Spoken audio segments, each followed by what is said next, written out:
6ನೇ ಹಂತದ ಇದಕ್ಕೆ ಕುಡಿಯುವ ನೀರು ಯೋಜನೆಗೆ ಮಣ್ಣು ಪರೀಕ್ಷೆ ಮಾಡ್ತಿದ್ದಾರೆ KRSನಲ್ಲಿ.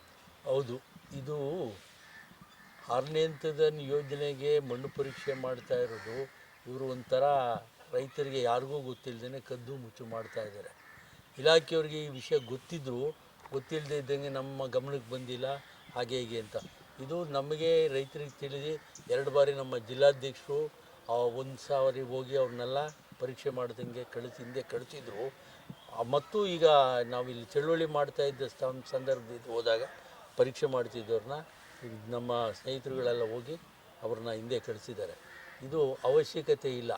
6ನೇ ಹಂತದ ಯೋಜನೆ ಮಾಡಲಿಕ್ಕೆ ನಾವು ಯಾವುದೇ ಕಾರಣಕ್ಕೂ ಬಿಡುವುದೂ ಇಲ್ಲ.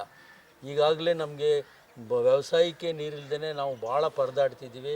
ಈ ಒಂದು ಪರಿಸ್ಥಿತಿ ಈಗ ಇದು ಮಳೆ ಇಲ್ಲ, ಇದಿಲ್ಲ, ಈಗಾಗಲೇ 5ನೇ ಹಂತದ ಯೋಜನೆ ವ್ಯವಸಾಯದ ಉದ್ದೇಶಕ್ಕೆ ಮಾಡಿದಂಥ ಕಟ್ಟೆ ಇವರು ಕುಡಿಯೋ ನೀರು ಆದ್ಯತೆ ಮುಖ್ಯ ಆದರೂ ಅದು ಮೈಸೂರು ಭಾಗಕ್ಕೆ ಆಗಲೇ ಮಹಾರಾಜರು ಅದನ್ನು ಮಾಡಿದರು.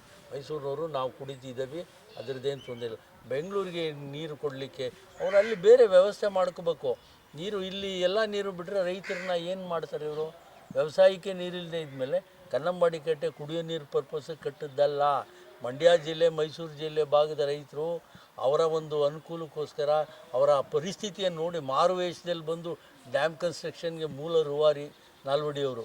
ಇವರು ಇದನ್ನು ಈಗಿನ ರಾಜಕಾರಣಿಗಳು ಇವರ ಬೇರೆ ಯಾವುದೋ ಉದ್ದೇಶಕ್ಕೆ ಕುಡಿಯೋ ನೀರು ಎಲ್ಲಿವರೆಗೆ ತೊಗೊಂಡೋಗ್ತಾರೆ? ಬ್ಯಾಕ್ ವಾಟ್ರಿಂದ ನೀರು ತೊಗೊಂಡೋಗೋದು ಎಷ್ಟೊಂದು ಅವೈಜ್ಞಾನಿಕ.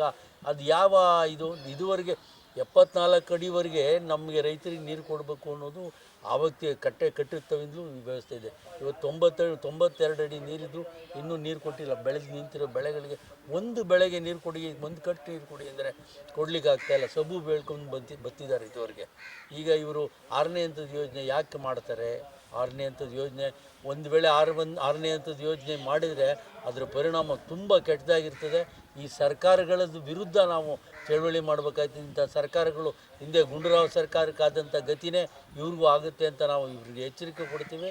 ನಾವು ಯಾವುದೇ ಮರಣ ಶಾಸನ ಆಗುತ್ತೆ ನಮ್ಮ ಮಂಡ್ಯ ಜಿಲ್ಲಾ ರೈತರು, ಮಂಡ್ಯ ಜಿಲ್ಲೆ ಮತ್ತು ಮೈಸೂರು ಭಾಗದ ಜನಕ್ಕೆ. ಯಾವುದೇ ಕಾರಣಕ್ಕೂ 6ನೇ ಹಂತ ಯೋಜನೆ ಕೈ ಬಿಡಬೇಕು.